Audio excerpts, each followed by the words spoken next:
amigas. Hi, amigos. Welcome to another episode of Sanity Sessions. Awesome. Coming back live. Yeah, we're in the studio today. After that heavy breathing. I'm just kidding. Girl, if they didn't hear it, don't tell them. I'm just kidding. But this episode is going to be really special. We actually have our first in-person live guest. And it happens to be my father-in-law, Tony Ramirez. Ramirez. Ramirez. Yeah, and so we asked him to come on the show because he is somebody who came to this country. He experienced a lot of difficulties and heartache as a young boy, with the story of struggle in Mexico and just coming here and becoming a successful father, a successful husband, a successful man in this country.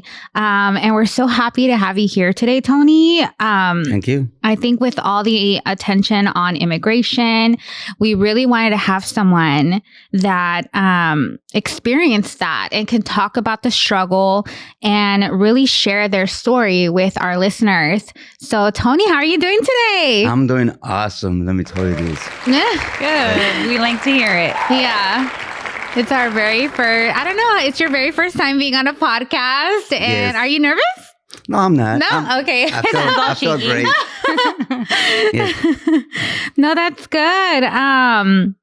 So I know it's probably, we want to jump into your story. And so can you tell us a little bit about how it was for you growing up in Mexico? Well, it wasn't easy, actually. I started working when I was probably like 6 years old. It's kind of, I don't know, weird that I'm saying this, but I started shining shoes on people and doing different things, selling popcorn, pumpkin seeds, and candies. Oh, wow. You were hustling from a Yes. young age. Not only is that, I used to go take the bus and sometimes 2 hours and a half in the bus to go get to get the supplies of the candies that I was selling on my town. And I was trying hard to help my mom Yeah. because it wasn't easy to live in Mexico in those days. It was hard, Mm-hmm. especially that my dad, he used to drink a lot. Oh. Yeah, and I had to help my mom. And how many brothers and sisters did you have? Actually, Mexico. we are 5 and 5. We're supposed to be 13 on the family, but the other ones, they died. Oh, no. And your mom, because she had a couple pairs of twins? Yes. Okay. Yes, the other one died when he was like, I think it was 16 years old. Oh, wow. It wasn't easy for the family. Wow. It was hard. That is hard Yes. because I think at that time, most likely, there wasn't a lot of medicine available to your mom. You know what we believe? I believe they killed my brother at the hospital to take his organs because Oh, wow. when my brother was in the funeral, I was probably like 5 years old at that time. Mm-hmm. And my mom, she went to Mexico City. It had been Mexico City. Mm-hmm. And she went to the funeral and he opened my brother's body and it was open all over. So we believe that they took his organs and they killed him. Wow. That's what we believe, yes. You know what? I have heard of that, and like, because there's a black market for Yeah. organs and all that. So I believe it. I mean, I'm sure it was happening Way back then. Yeah. Mhm. Yes. That's exactly what happened. So you would go on the bus for 2 hours to go get your candies? Yes. Wow. Where did you grow up in Mexico? It's a small town. Actually, the name of that town is Teocaltitan de Guadalupe, Jalisco. It's a small town. Mm-hmm. I believe it got 3 pyramids. It's a beautiful town. Okay. But when I grew up, those pyramids that were closed still. Yes, but it's a beautiful town. Is it now a tourist attraction like the pyramids? Yes. I can imagine. Yeah. A lot of Yes. people like going to see like pyramids in Mexico. Yeah. Yeah, it's a beautiful town, especially with those pyramids. The whole thing, they turn around 100%. Now there's jobs in that town.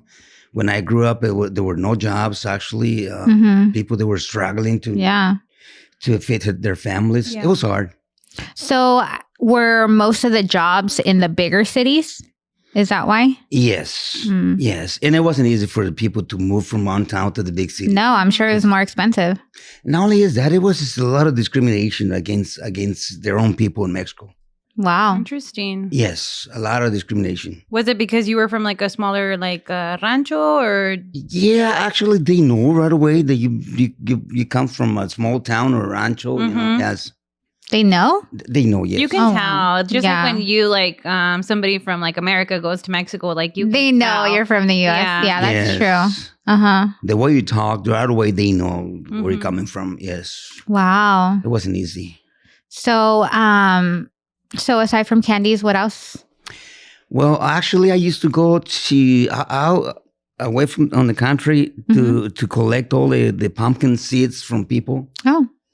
And I used to actually come home and treat those seeds with salt and toast it. Ooh, so good. Yes, yes. And we used to actually we used to have movies on the weekend, and I used to actually make popcorn and sell the popcorn to people to help my mom. Oh, wow.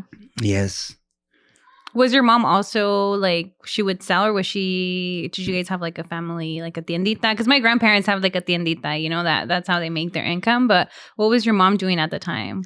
Well, there were no money, no income on the family. Mhm. Actually, my dad, he used to drink a lot, and sometimes it took him like 5-6 months to send a few dollars. You know, Oh, your dad was in Because America. your dad was my in dad the was US. already in Yeah. America. Okay, Yes, okay. he was. So he it's was just your mom. Yes, he was back and forth. Mm-hmm. He came, I believe, the first time when he was like 16 years old. He was young. Yes, and then he went back to Mexico. He got married with my mom, Mm-hmm. and then he was just going to actually back and forth. Mm-hmm.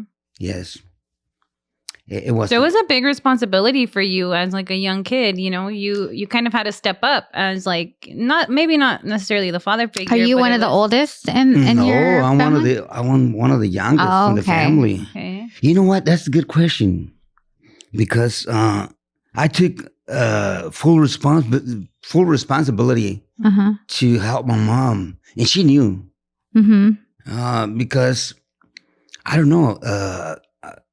We struggle in many different ways, and I was trying to actually to help my mom. Sometimes I don't have no money, not even to buy candy. Mm-hmm. But I was thinking, figuring things how to make money. Yeah. To raise money to buy candy, so to supplies for my little box that I used to use to shine the shoes, and always thinking how to make money. Yeah. It was easy for me. Believe me, Mm-hmm. it was easy for me to figure out and to make money. Oh, that's a good skill. I mean, Yes, wow. and I can see kids right now. They're 10 years old. They don't want to even help their parents, you know. I think No. at that point, it's la necesidad. It's like the need to like, it's what motivates you. Like either you do something or you guys are gonna go hungry. At least because I see like my grandparents too. Like they were hustlers. Like, it's either you learn how to do something, or if you don't have somebody like in America giving you money, it's really hard. It's difficult. So that's good that came naturally to you. Actually, they make a fiesta in November. Okay, Which is like a festival. like it's a festival every November. And when I was a little kid, I used to send a letter to my dad asking for money, to have money for the festival, and that money never came. So I was trying always to figure out the way to have money, because you need money actually to buy things, you know. Yeah. Yeah. Yeah, it was hard. That's tough. I was going to say without your father there, it's hard. Mm-hmm. Yeah. Well, I wouldn't know, but I mean, like, I can imagine. Yeah, I mean, because you guys said it was 10 of you, right? Yes. Now families are average like 5. I think Yeah. 5 is a lot. 5 is a lot imagine these to have, days. Yeah. like 10 children you need to feed, and you need to clothe, and you need to send to school. What was like, did you go to school when you were in Mexico? Yes, I went to school to this all the way down to the 6th grade. But then, not only, I want to mention something. Not only is that, I want to mention something. When you don't have a father, actually, I have a father, at that time, but when you don't have your father close by, everybody wants to be your father. Everybody wants to spank you. Everybody wants to correct you. In Mexico, that's the way they are. And it wasn't easy, Like your uncles or just Or just adults. Not even only is my Mhm. uncles, other people, they wasn't related to My dad said my that family. too in El Salvador, that the people from church, they would spank them or whatever if they saw them Wow. doing bad things, like supposedly because the Bible says, correct a child or whatever. But yeah, he said that like over there, people would, correct them, and it's not even their kid. And they wanted to correct you on the bad way, not a good way. Okay. Wow. Yes. Can you imagine? I can't. I've I never know. heard that. I'm like, that would not happen out in the streets here, No. Yes. Wow. It wasn't too easy. But actually, that's when my mom actually decided to bring the family to the United States. But before that, I want to mention this. I make a decision to go to Guadalajara. It's 2 hours. Actually, at that time it was 2 hours and a half. Right now it's like hour and 15 minutes. We got freeways now in Mexico. Mm-hmm. I make a decision to go over, and one time I was on my sister's house because she used to live right there on the town, in the city actually. And this family came over and they were looking for someone to work for them. At that time, they were paying me 1,000 pesos, Mexican pesos. Mm-hmm. It was a lot of money for me. Yeah, I was like, that's a day or like a week? No, a month. Oh, a month. A month, yes. And I make the decision to work for this. They had a company. I make a decision to work for this company. Mm-hmm. How old were you? I was probably like 12, 13 years old. I don't remember exactly. Mm-hmm. Because when I came to the United States, I was going to turn 14, so I was like 13 years old, and believe me, I was so happy working for this company. Man, we used to travel to small towns, to festivals on different towns, and including in Guadalajara City, they used to have places every week that they saw this stuff, and I was so happy, believe me, working for these people. Yes. Yes. What would you sell? Different things for kitchenwares and stuff like that. Yes. Mm-hmm. Yes. They call in merolicos. That's people that they talk a lot. They they get the microphone, and they told people, you want to get this for this money. I'm going to put this thing over for the 15 pesos, and I'm going to put something else for the 20, and just like that. It was something awesome. Wow. Yeah. You even get excited talking about it right now. Yeah. That's amazing. So you mentioned that you decided to come to the U.S. at the age of 14. Well, actually, yes, my parents, actually, no, my mom, excuse me, I want to go back on this. It was only my mom. Mm-hmm. I went to visit my sister, and the whole family, they were right there. And I asked my mom, what's going on? Well, we decided to go to the United States. And I said, wow, that's awesome. What about me? I said, you going with us too? Oh, okay. Yeah. And it was something like, I can't describe the emotions that they come to you. But coming to the United States, it was something like Disneyland. Oh. I go, wow, let's go, Yes. So the following day, we took the bus, and that time I believe it was 2 days and a half on the bus, day and night. So we came to Tijuana, the city of Tijuana, with Matias. Mm-hmm. Matia and Mateo. That's my mom's brother. And you can see the border from where they used to live. Mm-hmm. And I go, man, that side looks so beautiful. The lights, the buildings, the houses, and it was like a dream. Yeah. Was it your mom? So it was all 10 of you that were coming? No, actually, for that time, my dad was from the United States, and let me see. two brothers and a sister. They were already in the United States. Okay. Oh, Yes, okay. yes. But let me tell you one thing. The city of Tijuana at that time, it wasn't easy. It was hard because they don't like people coming from other towns. They Mhm. hate that. Really? Yes, it was hard. Yes, we stayed right there for almost a week, and then my cousin, he was the pollero. They call him polleros. Mm-hmm. So when he goes, It's like the Amarillo coyote, polleros. right? yeah, coyote. Yes, they call him. Coyote, pollero. It's like the, how do you see it in English? I don't know how to, I don't know, but it's basically the person who leads like the group Mhm. over to the United States, right? Yes. Like Okay. through like, I don't know. Yeah. So pollero, coyote. Oh, okay. That's what I don't know how you see it in English. Well, that's too bougie. The pollero. Okay. Yeah. Okay. Actually, like we stay right there like a week, and one day my cousin came over. He goes, "Okay, it's time to go," and we were actually nervous because we hear a lot of things that happen, and it happened for reals. You know, sometimes gangs they waiting for people to take their money, and sometimes hurt the people. And not only is that, rape women's, they don't care, you know. So I believe was the Colonia Aleman that we went through. And I hear my cousin saying, "Be careful! There's the gang right there." And we got so panicked, so scared. Not only is that, the police, it was terrifying people right there. So finally, we made it through the border, and we stayed right there for a couple of hours. And we went down the hill, and the car was waiting for us. And we ended in San Diego. And we stayed in San Diego for almost a week because it wasn't easy. How many of the group was it? I mean, it was like your family, but there was others crossing with you guys as well? Yeah, we were probably like 12 people. Okay.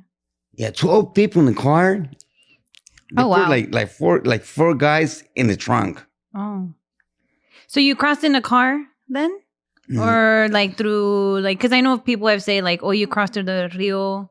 Did you have to do all of that? Nah, not at that time. Another time, it was something else that I want to talk about. Mm-hmm. Actually, no. That time it was on his ground. We went down the hill, and somebody also was already waiting for us. Okay. Yes, we ended in San Diego for almost like a week, like I said before, and we stay in the house. We stay in the house for a week. We can't even go through the window and open the curtains because we was told not to do that. And it was ugly, you know. And finally, my cousin came over. He goes, "Okay, it's time to go. Well, stay quiet. Get on the car." I was on the front, right on the front on my mom's. Actually, I was like under the cord, the heater cord, right there for hours. I was already tired. Mm-hmm. Yes, because I don't want to go in the trunk. They put me in the trunk, and I feel like I was gonna die. Yeah. Oh my gosh. Yes, you imagine? Probably we were like 12 people and 11 or 12 people in the car. That's Do insane. you imagine all these people in the car? And we actually, he drove from San Diego all the way over to Sacramento without stopping. What? Which is, for Like, our give listeners, that's people about like over 8 hours, right? Mhm. Yeah. Easily. Yes, 8 hours sitting right there under the heated court. I was tired, actually. And don't move because the police is coming. Don't move because I can't see a security guard or this and that. I was like, oh my God. It's really stressful, it sounds like, you know? It's not easy. It's not easy. And what I hear at this time is even worse. You guys hear what happened, I believe like around 2 weeks ago that there were 20-something people in a van. Mm-hmm. Oh, yeah. And they crashed. You imagine And 27 people in a van? Yeah. Wow. Well, that's for real. Wow. Yes, it's not easy. And I think I won't. So why did he take you from San Diego to Sacramento specifically? Excuse me. Why did they take you to Sacramento specifically? Because my mom's actually my dad used to live in Sacramento. Okay. And my mom's sister, she's the one, and I want to say this, she's the one she's the one who encouraged my mom to come to the United States, and she's the one who she don't give the money to my mom. My mom has to pay back, but she's the one who gave the money to my mom for us to come to the United States. So she let her borrow the money. Borrow the money, yes. Do you know, like, and you might not remember how much it was? I don't really remember, but probably was like $300 or $400. Which was a lot back then, you know? Yes, it was a lot. Just to make it through the border. Yeah. Yes. Wow. So she took you to your aunt's house? They took you to your aunt's house? My aunt's house. And as soon we came to Sacramento, I believe it was the following date. I don't remember exactly. But I was looking for my dad. I was going to say, how long had it been since you last saw your dad? Long time. A long time.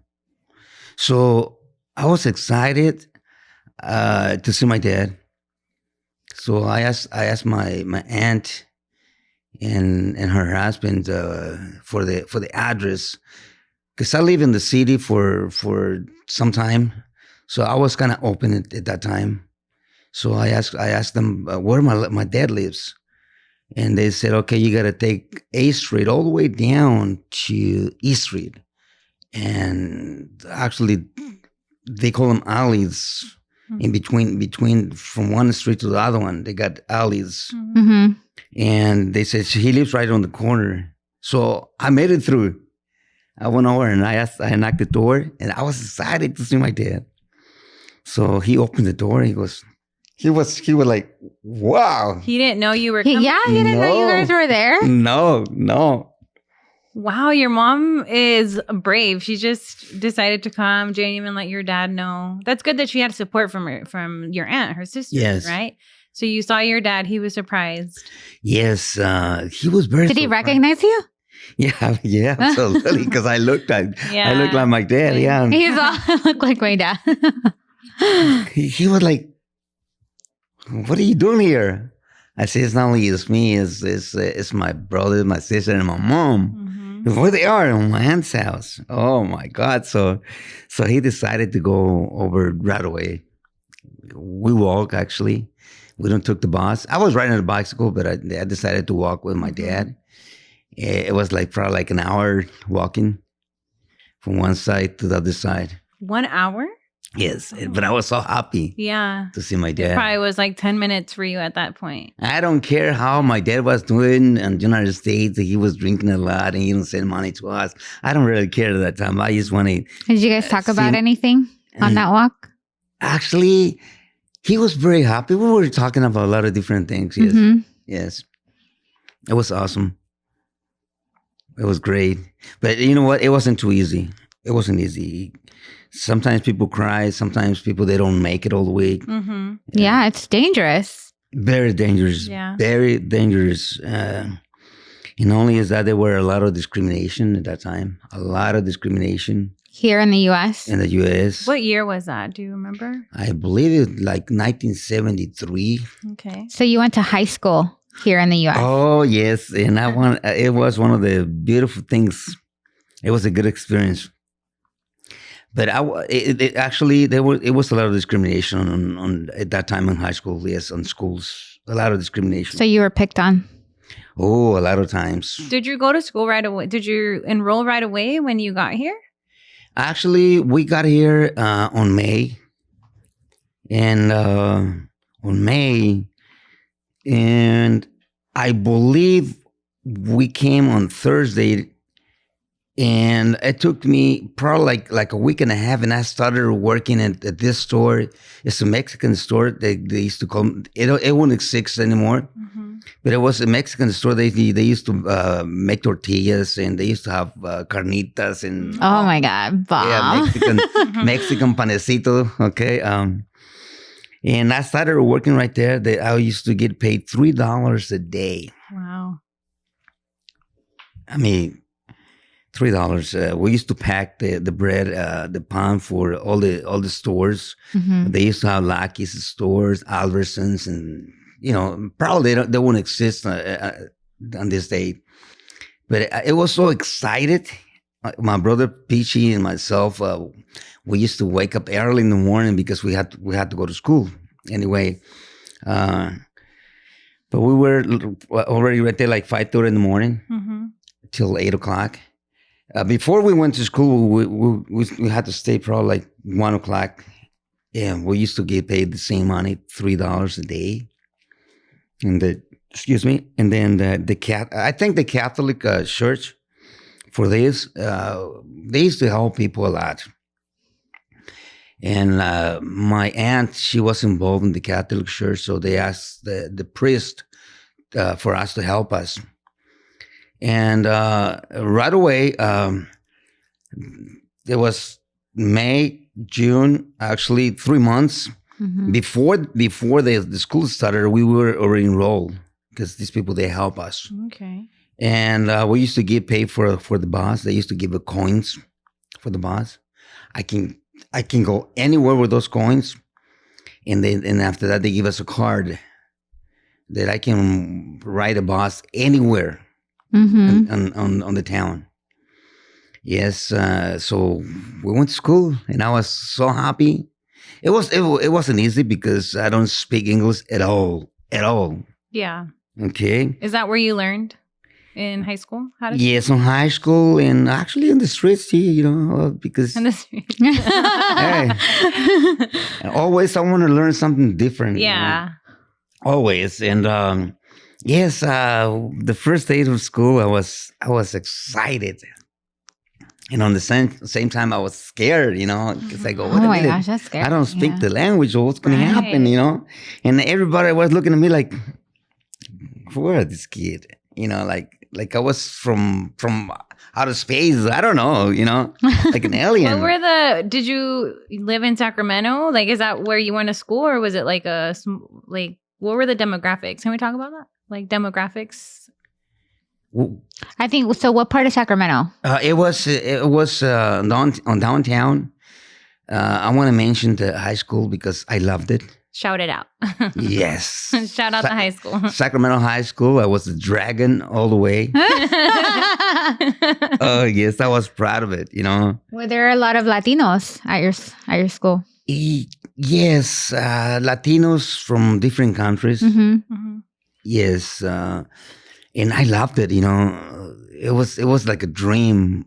There was a lot of discrimination, but at a certain time I wasn't paying attention to discrimination. Yeah. because you have to let it go. Yeah, you have to rise above. Yes, you have to. You can't stay right there. Oh, they discriminate me for this and that. Let it go. Feel free. 'Cause I think you were telling me like sometimes they would steal stuff from your locker, so then you started just keeping it in your backpack, and Yeah, it's kind of sad. I want to say this. I used to put my new shorts and my new uniforms in my locker, and the following day it was already gone. Wow. Or sometimes I used to go to the gym and change myself. Put my stuff for the gym. Mm-hmm. And I used to leave my money and everything, my pants and everything in my locker. When I came back to get my stuff, it was already gone. Gosh. Yes. And I think they were doing it on purpose because I was told many times, go back to your country, Wow. by many different races. They were Americans in the United States, Mm-hmm. and you feel terrible, you feel, I wanted to cry sometimes, Wow. but I'm one of the human beings that I feel very tough. Mm-hmm. I don't give up that easy. Mm-hmm. And I go, wait a minute, I'm going to prove these people that I want to live in the United States. I want to live in this country. This is a beautiful country. And I hear from different people that you can realize your dream if you wanted to. And I did it. Wow. So, what did you start working in? So first you were in the Mexican store, but then how did you get involved in like the other things you did? Okay, I started working right there, and it wasn't easy. It was hard work because sometimes people they abuse you. Mm-hmm. Okay, Mm-hmm. we used to come by on Saturday and Sundays to do the cleanup on the place that they make the bread. We used to clean up the floors and everything for hours for the same money, $3. But I think the owner of the store that he gave us the opportunity to learn and to be somebody, Mm-hmm. After that, I know my family, my dad and mom, they need help. Mm-hmm. So I dropped high school, which I shouldn't do that. So you Yeah. dropped out of high school? Yes, I made Okay. a big old mistake, and I started working for this place. I was making probably like $2 an hour. When I used to collect my check every 2 weeks, it was like $100. It was like, wow, I'm rich. Yeah. Yeah, compared to like the pesos you were making in Mexico, so $100. It's a big difference. Yes. So I started working for this place, and actually, I worked for. It was in Old Sacramento. They used to call them deal mills, which right now is Evangelines in Old Sac. It's a beautiful place. You can buy a lot of stuff. And then after that, I went to work for Roseman Grill, which was on Alhambra Boulevard and Stockton Boulevard, right in the corner. Mm-hmm. I worked right there for about a year and a half. And then I decided, because my dream, it was to be somebody. Mm-hmm. So I go, this is not it for me. I got to do something else, So for that time, that's when I knew my wife. You can say her name. He's like, My wife, Lourdes, which I love my wife. So, okay, how old were you when you met her? I was probably 18 years old, and she was 16. But it was my brother. They used to go to school together. And my brother told me, I know this girl, she want to meet you. she's like, I told her you were a hard worker because it's good to know, mention that you've worked hard since you were a little boy in Mexico, and even when you came over here to the United States. Yes, I want to say something. Okay, That's what this is excited. This is excited.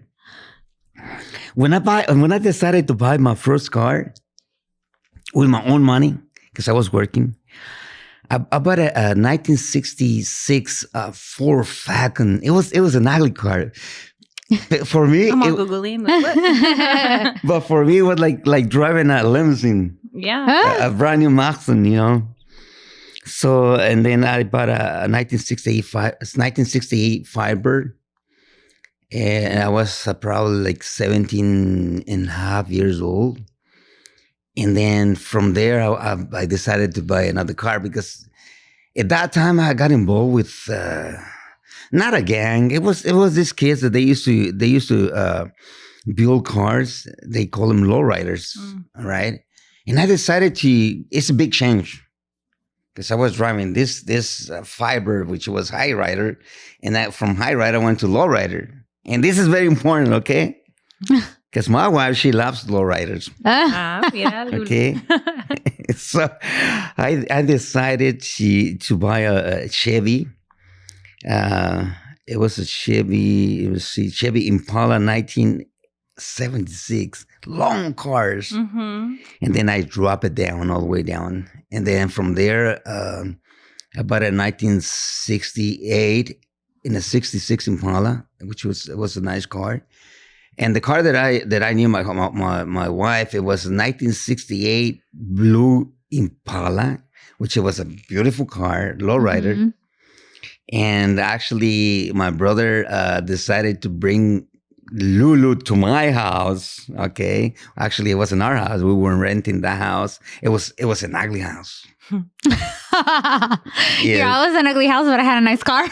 Just kidding. Yes, and when I saw Lulu came into the house, and I go, what a nice girl, man. And my brother goes, this is the lady that I was talking about. The lady. I know. I'm like, Yeah, this is the girl. I go, okay, how you doing, Lulu? And she come over and we say hi to each other. And she was like, oh, I like this man. We'll have to bring Lulu on the show to get her version.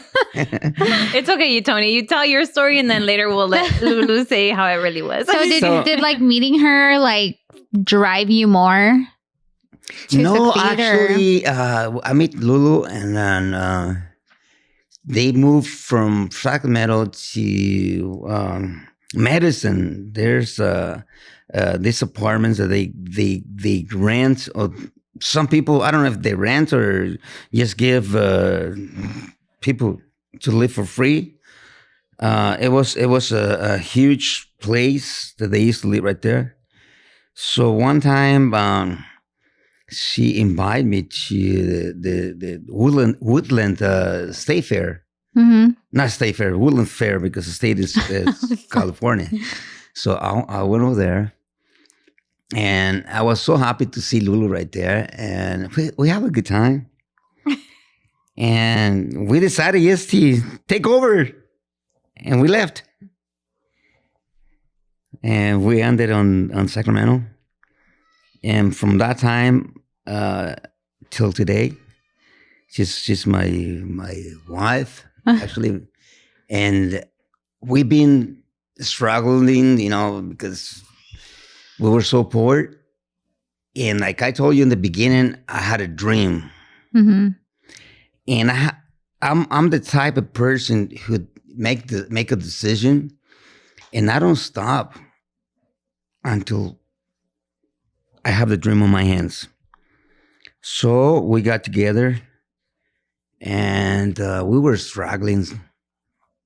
Sometimes I even have no money to buy milk for my first kid, which it was Tony. Believe me, one time I wanted to cry. I wanted to do something stupid. I want to mention this because I don't have no money on my pockets, and my kid was crying. He was hungry, and I went to this bar that I used to go over. They call them Joe's Corner, and I think it was God, because as soon as I stepped inside the bathroom, I went inside because I was thinking to do something stupid. I gotta have money, so I went to this place. I opened the door, and as soon as I opened the door, I saw a bill on the ground. I said, "Wow!" I picked it. It was $20. So I think it was God all this time, So I went back home and I told my wife, I got $20. Let's buy some milk and whatever we need. At that time, $20, it was a lot. Yeah. Yeah. You can buy a lot of groceries. Probably the gallon of milk, it was probably like 75 cents. At that time, $1. Okay, then yeah, you could go. Yes. So So far. we buy milk for the kid and some groceries. And we made it through. And then I started working for the cannery. My father, he helped me. And I started working for this place. And I sold me. Was your dad working there? He was working there. Oh, okay. Yes, he was working there. And I started working for this place. And then it wasn't easy. It wasn't easy, okay? Because they called the immigration. At that time, I was illegal. They called the immigration on me probably like 6 or 7 times. And it's hard to say this, but some of my family members, they did. Wow. What? Yes. So, it's not nice to say this, but it happened. So, my dream was to be somebody. And I saw the mechanic because I used to fix cars and the stuff like that myself. All right.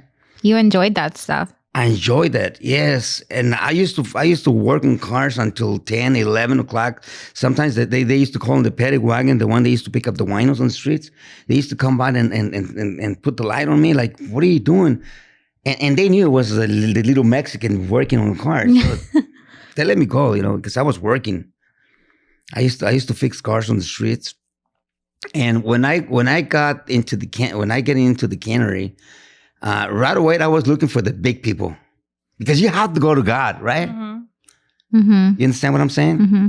So I want to meet the highest superintendent in the company, which I did, and he was Portuguese, and I asked him if he can give me the opportunity to become a mechanic. He goes, "You want to become a mechanic?" I go, "Yes." So right away, I buy some tools and I have my tools on the side of me. And I was trying to help the mechanics, and sometimes they push me away. It's serious. Like, what are you doing? Get out of here. So it took me 3 years. And then I became, at that time they call them grease monkeys.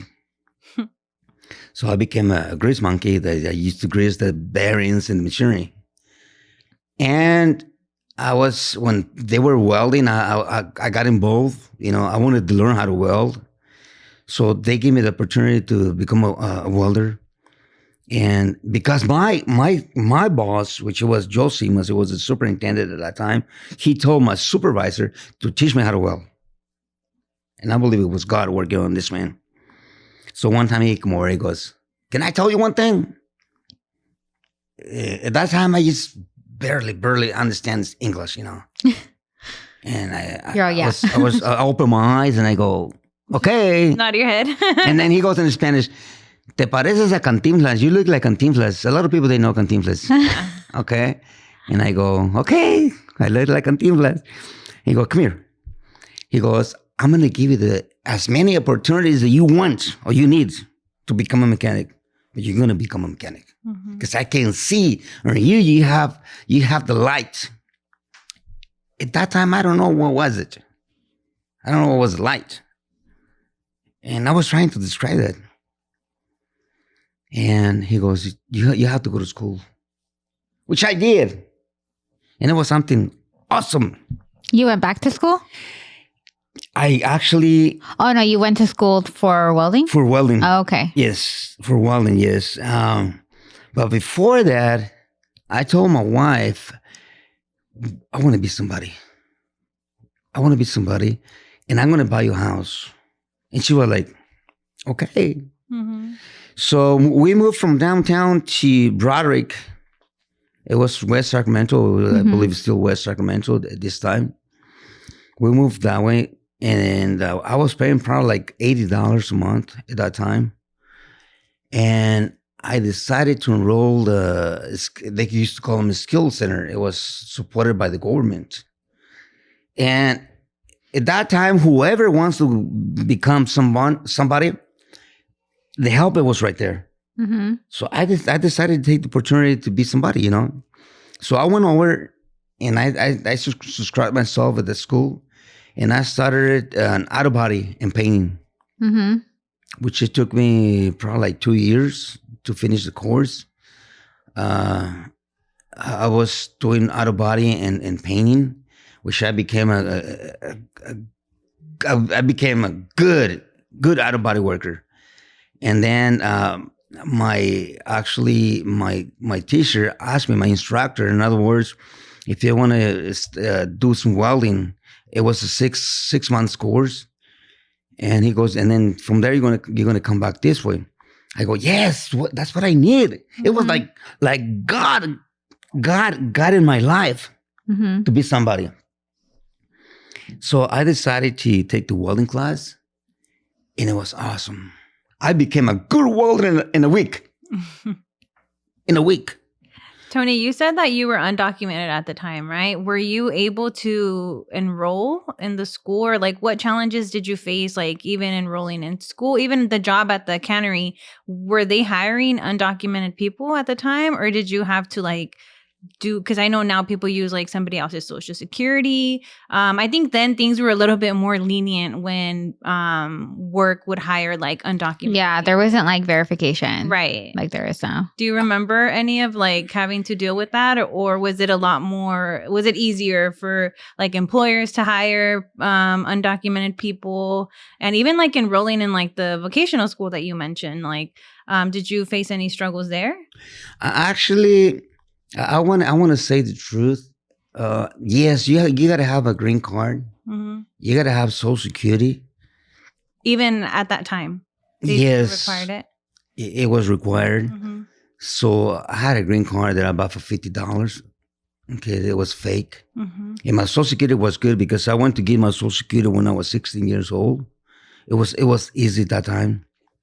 Okay, so I got my Social Security, and it was easy for me because my dad was already working for the cannery, and he knew some people. Probably he had to pay some money. Yeah. Okay, let's mention the truth. That's how it used to work in those days. You have money, you're somebody. You don't have money, they put you on the side. That's how I started working. Yes, but before that, I want to mention something. Mhm. When I was probably like 16 or 17 years old, I was deported, Oh.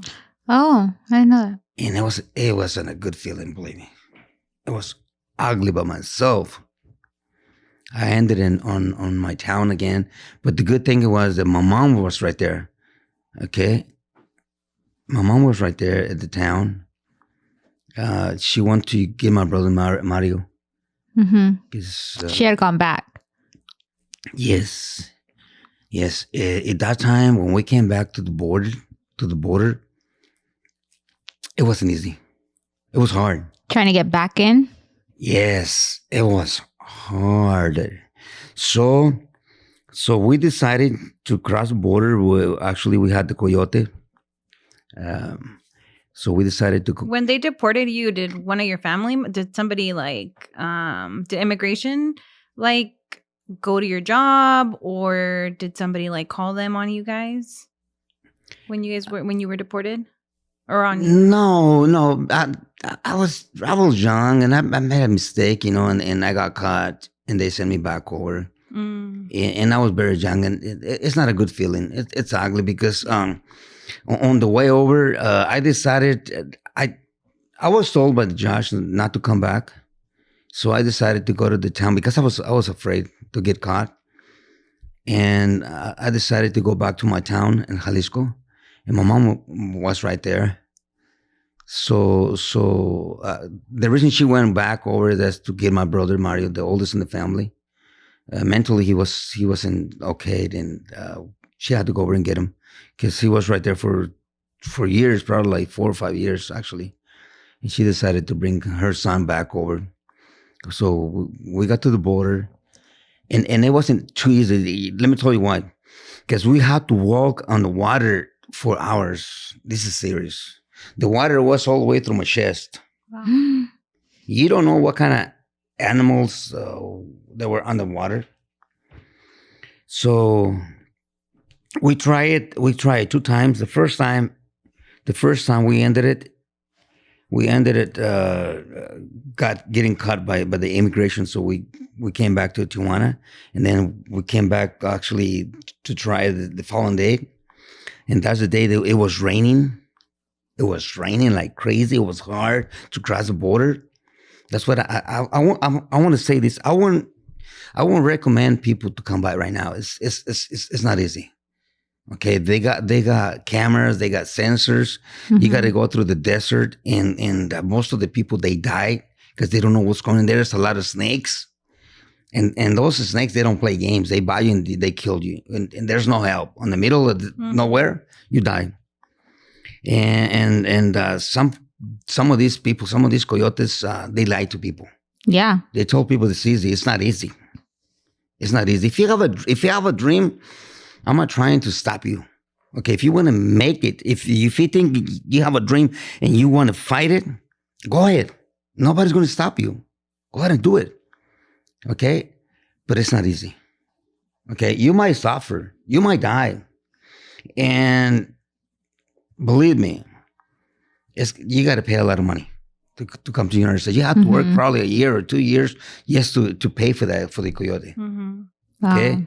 And there's a lot of discrimination, including with the own people right now in the United States. You can see it,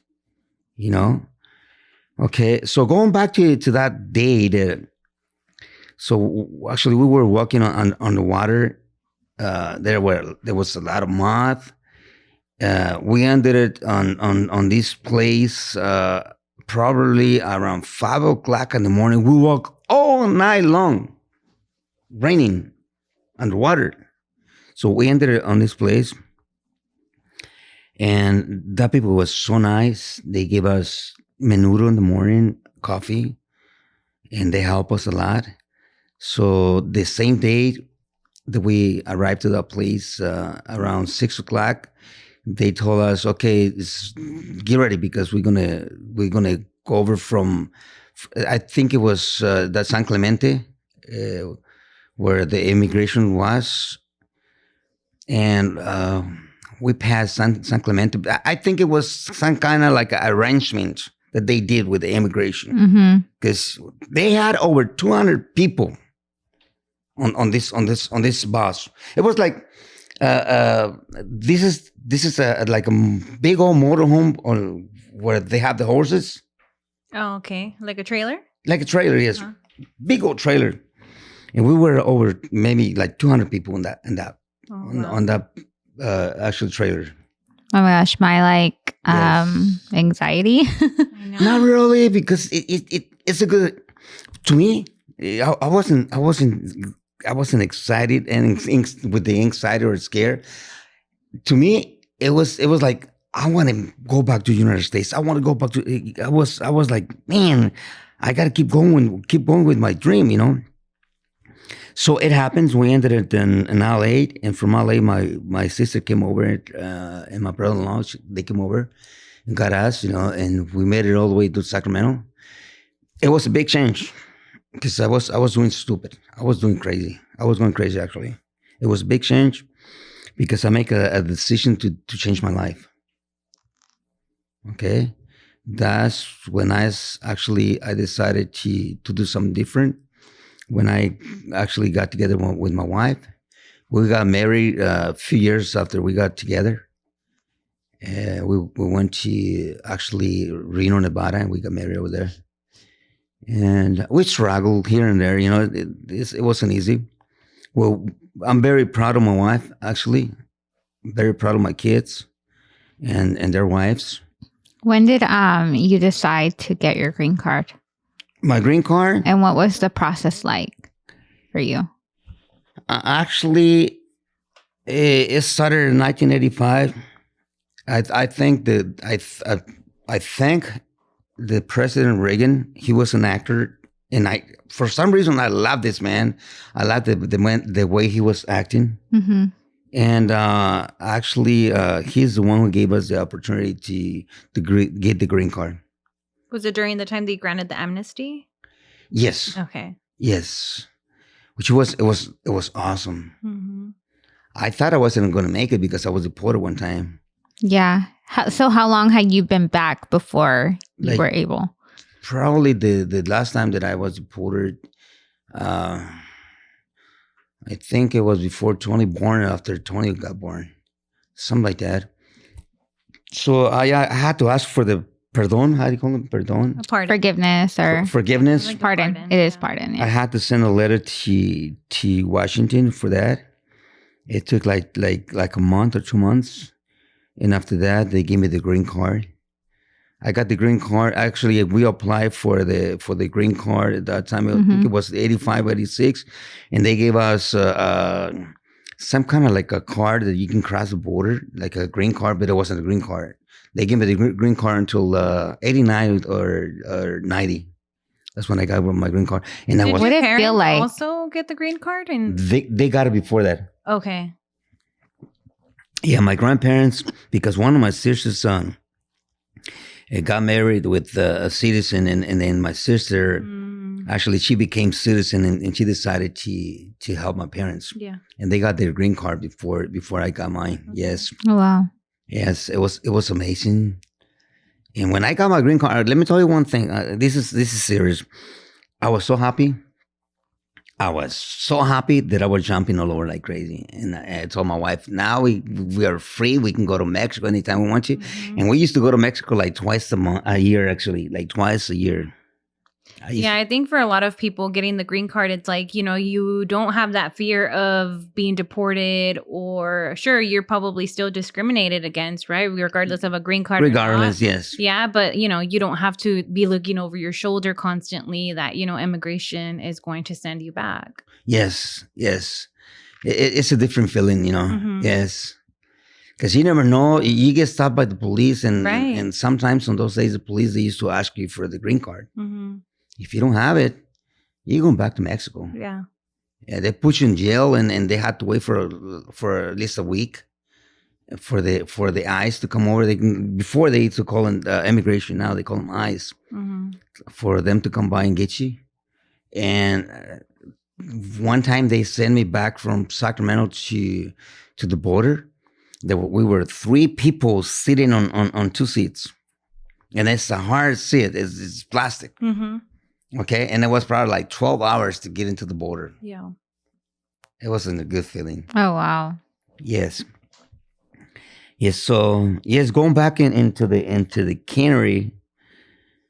If you guys don't mind. Mm-hmm. Actually, I got my diploma from welding Mm-hmm. and auto body. At that time, actually,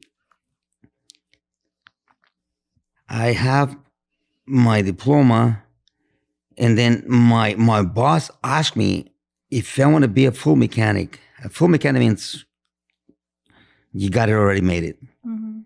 He asked me that question. I go, yes. Okay. But before that, I don't have a green card. Oh, this was before. That was before I got my green card. Okay. And this person, I don't know if she's still alive. I forgot her name. Lupe, yes. Thank you, Lupe, if you're still alive. Actually, she helped me a lot because people, they call immigration on me. And there were probably like 6 people with the same name and the same last name. Oh, your name? Yes, Antonio. I was under Antonio Gutierrez, and middle initial was R. And because that's the way they do in Mexico. They go by Antonio Ramirez Gutierrez. Mm-hmm. And Gutierrez is your mom's maiden name. Yes. Yeah. My dad is Ramirez. So that's the way they do it over there. And they call immigration on me. And one time, this Antonio Gutierrez, the youngest one, he came over. He goes, "Did the immigration call you?" And Lupe told me, if somebody asks you, you tell them yes. You got a permit to be in the United States. I go, yeah, they called me. I was one of the first ones, and I was lying. But you know what? It's not a good feeling. No. Knowing that somebody called immigration on you and they're going to stop you from working. Mm-hmm. But thank you, Lupe, actually, that she helped me a lot. And this is... Like I think we've mentioned it before. It takes a really good manager or that one person to see your potential. Right. To really give you the chance. Yeah. And it sounds like a lot of people at the cannery were looking out for you. And like you said, like they saw a light in you. I think it was like, like you said, God, or your they drive. Saw how your drive, how much of a hard worker you were. So that's why, they saw that in you, which is good. It's a blessing. Yes. Mm-hmm. Actually, after I got my diploma from this place, the skill center, right away I became a mechanic. Mm-hmm. It took me like a year and a half to become a full mechanic. They put me in training. Mm-hmm. And then I became a full mechanic. That's when they called immigration on me because they knew that they go, wait a minute, we're just making the $6 and this guy is making $11, Yeah, people, they get jealous. That jealousy, yeah. Yes. And I was like that for about 5 years. That's when I got my green card. But before that, my supervisor decided to be a superintendent, and I was supposed to be the supervisor. But I was afraid to become a supervisor because I knew that they were going to call immigration on me every single day. Wow. So I decided not to. But when I got my green card, that's when they asked me if I wanted to be a supervisor for the department. And I was supervisor for about 10 years in this company. So that's when I find out that the light, and when Joseph's going back to when I told you guys about the light, that's when I knew. I go, wow, I already got it. The light is on me. Mm-hmm.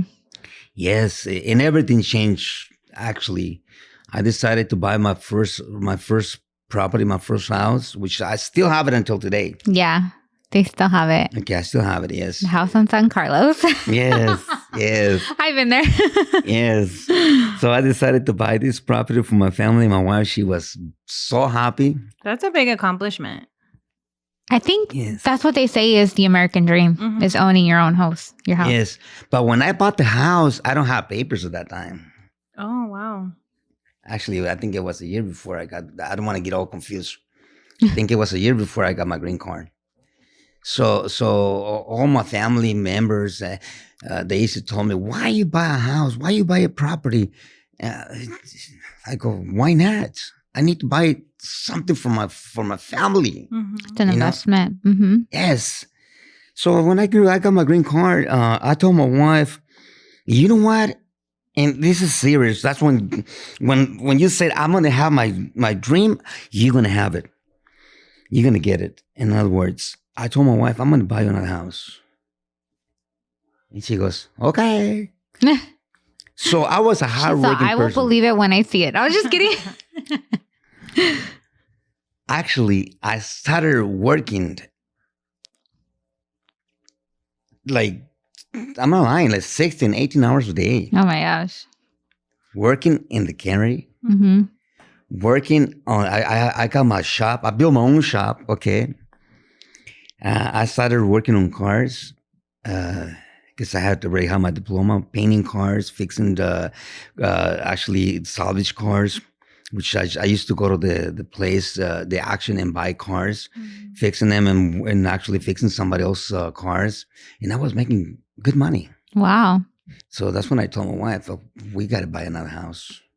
At that time, probably I was making like $40,000 a year at the cannery because I was making $15, $16 an hour. At that time, it was a lot of money. Which is really good. Yeah. So I got probably like $50,000. I was working so hard for that money. Yeah. Yeah, I got $50,000, and then I told my wife, oh, I'm ready. Let's go. She goes, well, where? We're going to start looking for a new house. It's like that. Because I want to see my dream come true. So I bought this house, 2-story house with a swimming pool. And I told my wife, we're going to get a house with a swimming pool. You have to earn this reputation. It takes a long time. Yeah. Some people think, oh, yeah, I want to do this. I want to do that. No. Calm down. Mm-hmm. Your reputation, people, they can see that. Okay? Including the government. They know because they know who you are. You earn your reputation until you hit the sky. And when you hit the sky, it's a different feeling. But never forget where you're coming from. Oh, no. Never. Yeah. Okay? I think that's good that you mentioned that because, you have to still stay humble and that's important. Like, no matter, like, I think Abby and I talk about this, like, it doesn't matter what you have, like, that can be taken from you at any moment. And so, you need to always be humble, Yeah. So we bought this house and it was awesome.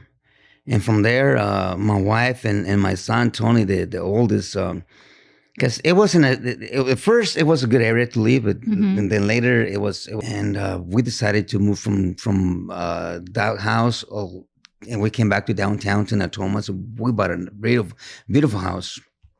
So I want to mention this. This is very important. So when we decided to sell the house in Natoma, it was a beautiful house. Thank the Lord for that.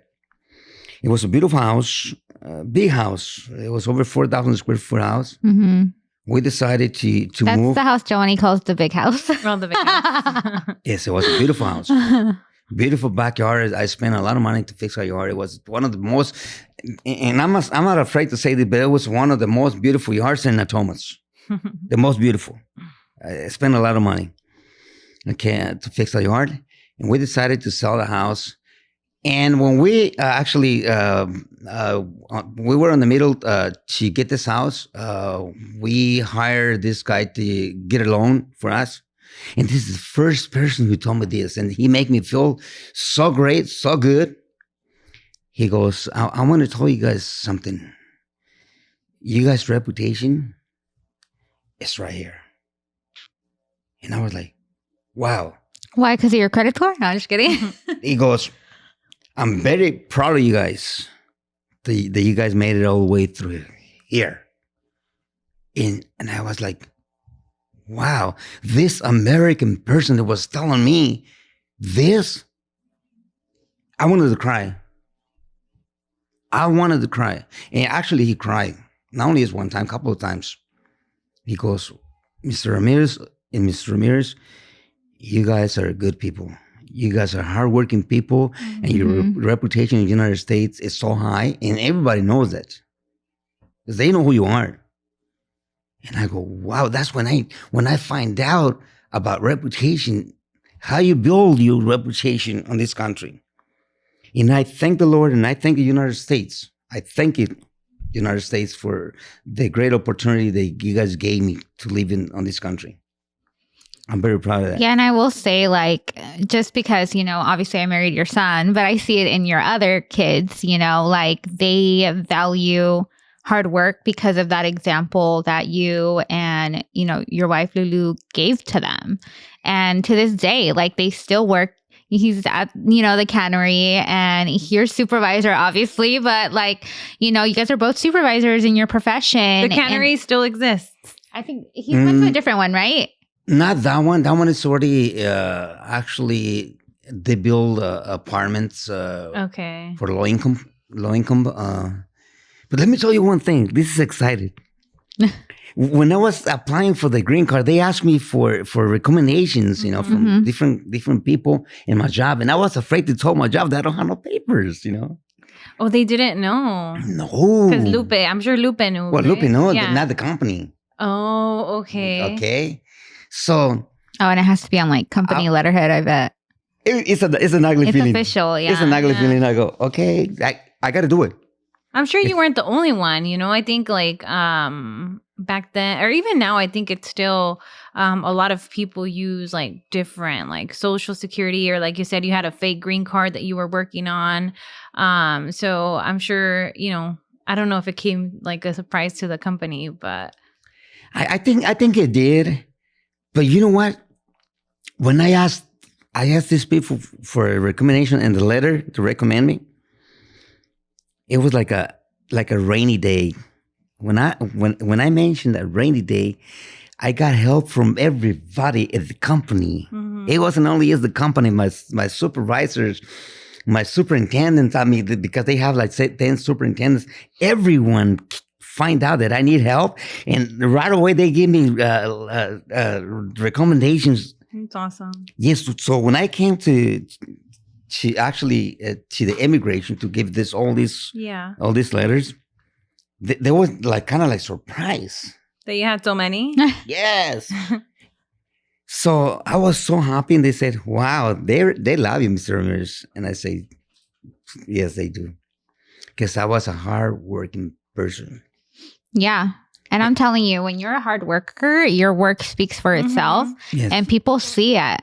And so when they see like whether you want a new position, or like in your case, you want to get that green card, they're willing to help you. They're going to put their name and give you a reference because they know of the quality of work that you do, the kind of person you are. Yes. And so, I mean, that's where it pays off to be, humble and to be genuine. And the fact that, like help came from everywhere because of, that light, like they say, like the light, the work, the reputation that you built. It takes a long time, but you got to become a good citizen. And I recommend whoever comes from other countries, not only just Mexico, from other countries, because there's a need on South America and the middle of the South America, whatever they call them. They have a need like Mexican people, you got to come to this country, and you got to humble yourself and become a good citizen, try hard, work hard.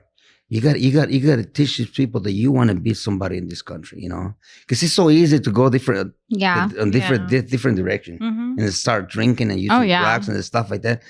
And you know what? If you're going to do that, stay in your country. It's going to be better for you to stay in your country. But if you have a dream, you want to work for it.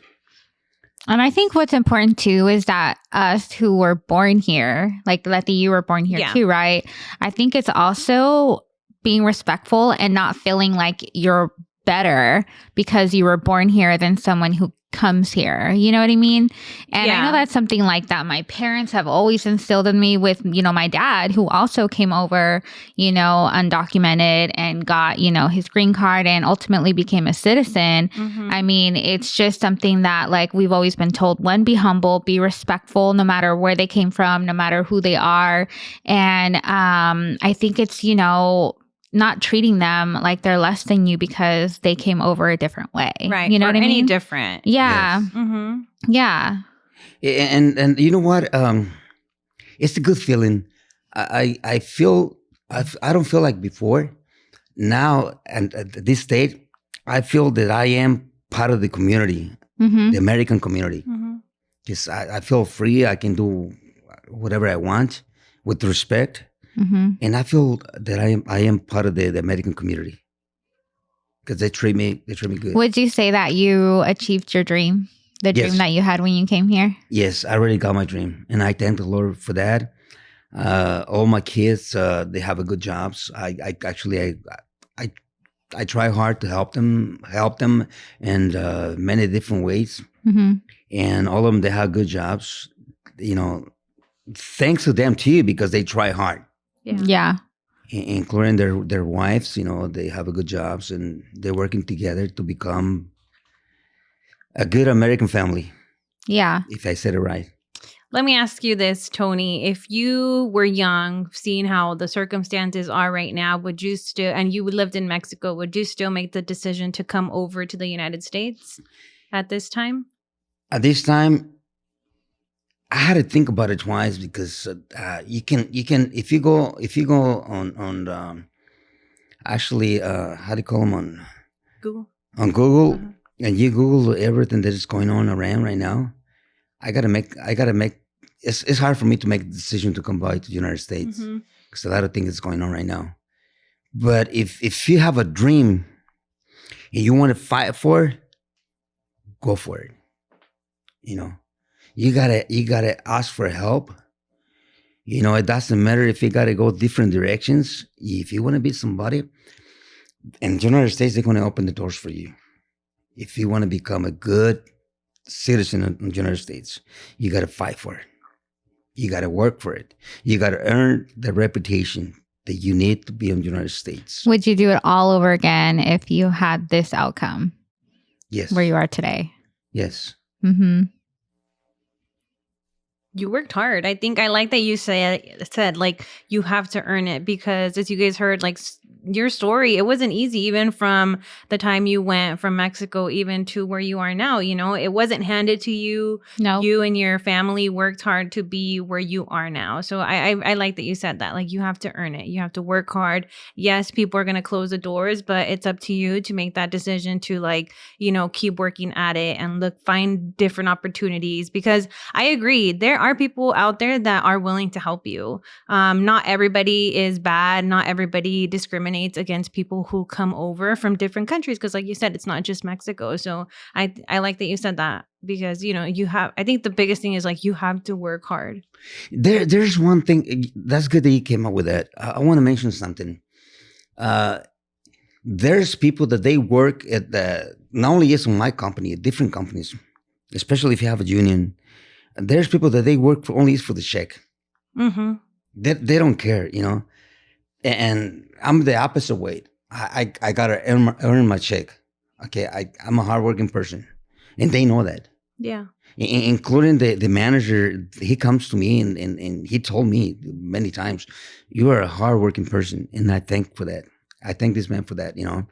Because you have to go and earn your money, and it's like telling these people, "Look, I want to be somebody. Yeah. If I want to be somebody, I got to be a hardworking person. Because sometimes they close these companies and you go to a different company and it's not easy to get another job, especially these days. Well, no, especially right now, like, Yeah. with, people struggling with the pandemic and everything. I mean, a job competition is real. But if you want to become a good person and a good hardworking person, you have to earn the reputation, like I told you before, because they know that. They know that. They can see it, and they give you good recommendations. Not only is that, I've been trying hard to be on many different fields. I'm a fabricator. I can fabricate. You just name it. You give me the print, and I built it. On this company that I work for, I've been building a lot of different things. I can weld many different materials. From stainless to block, aluminum. You name it. And I not only is that, I can work on pumps, motors. God gave me this cars. gift. Cars. God gave me this gift that I can do, not because I want to make me feel like God. No, I'm not God. Excuse me. I apologize for that. But I can do a lot of different things. Yeah. And I thank the Lord because He gave me this knowledge. If it wasn't from God, at this time, I should have been. I have to say, not everybody is good with their hands, so that is a blessing. Yes, some of my coworkers they call me Baca. There's a Mexican guy who builds. He's in Guadalajara, and he's on Discovery Channel. Like he's on different channels. They recognize this man as he's super smart. He can build cars from nothing. You just told him, look, I want this car, and this car doesn't exist on the air, but I want you to build it for me, and he will build it. And my coworkers, they go, "You're a baka." Oh, yeah, that's funny. Well, I do want to say thank you so much for being on the show, for sharing, your experience. I feel like, they can relate to that, especially, for those that have come over from Mexico or other countries. And I think, we appreciate you sharing the struggle, the challenges, and a lot of times discrimination that, Latinos go through. Even now with, all these attacks on street vendors, and even here in Fresno, like they killed a street vendor. Yeah. I mean, it's crazy. It's crazy times. That's good that you came out with that. Our lives matters to you. We've been discriminated. We've been hurt. We've been killed actually and hurt, and that's not nice. Please, brown life matters to you. So please help us. Help us. We want to be somebody in this country. We need help. And it's kind of like, street vendors are doing what they can to support their families. That's their way of, wanting to provide. And it's unfortunate that, they're being attacked just randomly too. Like, I don't think there's ever really a reason why they're attacking them, but it's really unfortunate. Yeah. It's a good people. They go out there and they got to walk all over, walking and with their car. It's not easy. It's not easy to sell in the streets. You got to face a lot of things on the streets. Yeah. Please, help these people. Or protect them, yeah. And protect them. I'm asking the government to do that, protect them. They're human beings that they want to work hard for their families, And it's not easy to be on the streets. It's not easy. It's very different to be making money inside a place than being working outside with people. It's not easy. That's true. Yeah. Yes. Yeah. So we want to thank you, Tony. Thank you for being vulnerable and sharing your story. We really appreciate you coming on today. No, thank you guys, because I was kind of nervous. You did great. Yeah. You did great. It's not always easy. I think sometimes it's not, it's not easy going back and remembering like, wow. Like, hard experiences. Yeah. Like, cause sometimes you block those things, and now, like you said, you've achieved your goal, but it's okay to say like, hey, I struggled and I am here because of my struggles, and everything I had to go through. And then this is why I'm here now. So thanks again for coming on Sanity Session. Thank you. And on that note, do you want to say anything else? Yes, I want to say something else. I'm very proud of my wife. She's a hardworking person. Okay. Shout out to Lulu. She worked so hard. sometimes she gets sick, and I'm awake, getting ready to go to work, and she's already getting ready to go to work. And I go, "You're not going to stay home? You're sick." Nope. We have to go. We have to go to work, including her mom. You some Lulu, stay home. Nope. We need to go to work. So I want to thank my wife for that, and I want to thank my kids, and I want to thank you, all of you, all my kids' wives. Okay. I don't want to say this, but I wanted to say it. Thank you to Abigail. I call it Abby's. Abby's. Always, for me, it's Abby's. Yeah. Okay, and she's comfortable with that. Thank you, because you became a long way, and you guys doing so great. And thank you to my son. Thank you, To Leti. Letty, and thank you, all of you. All right. I love you. Thank you. Bye, amigas and amigos. Bye, amigos. Bye, amigas.